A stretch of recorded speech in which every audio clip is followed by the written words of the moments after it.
boa tarde.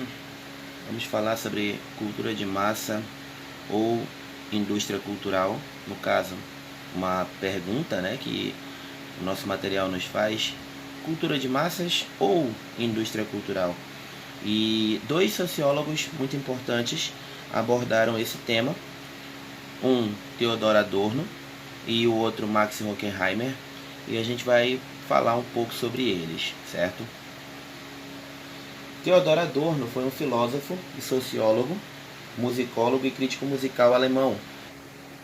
Também foi um dos maiores críticos da degradação gerada pelo capitalismo em nome das forças que mercantilizam a cultura e as relações sociais. Para Adorno, a psicologia precede a política. Seu foco não recai tanto sobre os aspectos econômicos do capitalismo, pois está interessado nas configurações culturais que esse possibilita. Então, Adorno verificou as possibilidades, que nós poderíamos configurar a indústria cultural, o que nós podemos chamar de indústria cultural, qual a diferença dela para a cultura de massa e como estruturar essa ideia, que a cultura que é transmitida, que é repassada para as pessoas, de que forma essa cultura está sendo transmitida, como essa cultura está chegando às pessoas e como ela está sendo assimilada. Para substituir essa expressão, eles cunharam um conceito chamado de indústria cultural, substituindo essa expressão chamada cultura de massa. Adorno e Horkheimer escrevem a obra Dialética do Esclarecimento, publicada em 1947, na qual elaboram um conceito de indústria cultural. A preocupação que motivou os autores era substituir o termo cultura de massas, empregado até então para categorizar o processo e os efeitos da cultura difundida pelos veículos de comunicação de massa na sociedade moderna, por indústria cultural. Como podemos observar no trecho, tudo indica que o termo indústria cultural foi empregado pela primeira vez no livro Dialética do Esclarecimento, que Horkheimer e eu, Adorno, publicamos em 1947 em Amsterdã. Em todos os seus ramos, fazem-se mais ou menos segundo um plano produtos adaptados ao consumo das massas e que em grande medida determinam esse consumo. Isso quer dizer, é como se fosse uma espécie de produto, mas que é destinado a um público específico. Não seria para a elite, não seria destinado à cultura erudita, não alcançaria o público destinado ou conhecido com um conhecimento maior.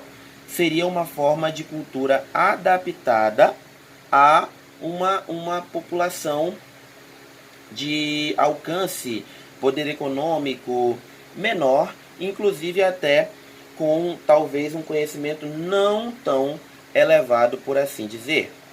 Então, isso seria chamado cultura de massa exatamente por abranger um maior público, um público mais elevado, mas em compensação não seria uma cultura considerada erudita, não seria um produto feito nem destinado para as classes de elite.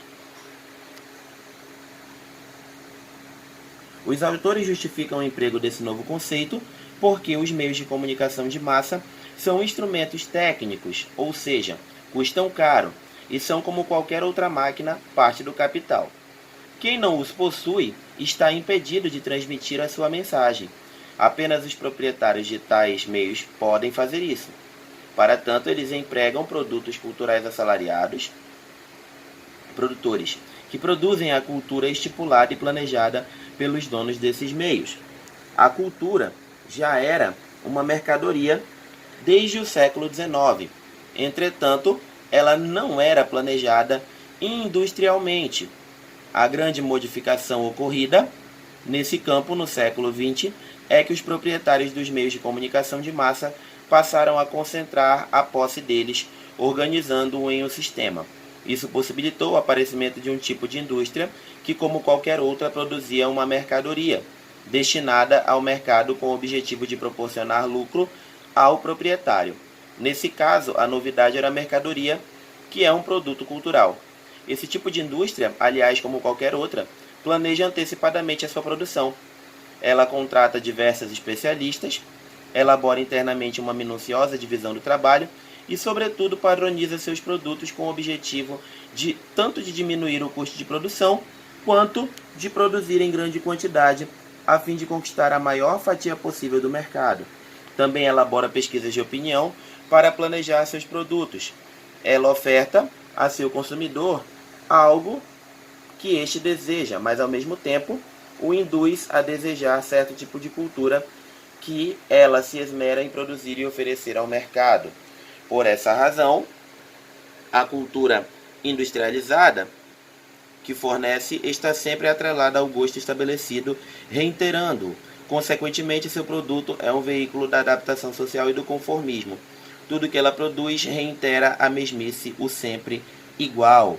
Isso quer dizer, além dessa forma de cultura ela estar sendo oferecida de maneira adaptada, ela também vai proporcionar que o produto consumido por esse nicho da sociedade, ele sempre se repita, que não seja alterado esse gosto. E também ela induz, de uma certa forma, a que as pessoas sempre estejam consumindo esse mesmo produto, essa mesma maneira cultural, esse mesmo formato de produção.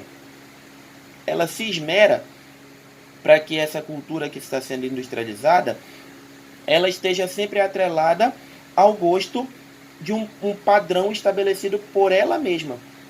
A própria indústria estabelece esse padrão, cria essa forma, esse formato de produto e faz com que esse público reitere o seu gosto e fique fixo somente nele. Não saia para outras formas culturais, não se interesse por outros meios, por outras formas de produtos nesse quesito. Ou seja, é uma forma de abranger a maior parte, por isso ele ali coloca o alcance na maior fatia do consumidor, e ao mesmo tempo também para que as pessoas possam estar sempre consumindo aquela mesma forma de produto. E ela sempre vai estar voltada para aquele mesmo público e sendo feita daquela mesma maneira. É quase como se fosse uma fórmula pronta, para que as pessoas sempre estejam quase que presas naquele mesmo formato cultural. E inclusive para que as pessoas também sintam essa necessidade, como se elas precisassem consumir somente aquele tipo de produto. Muito obrigado.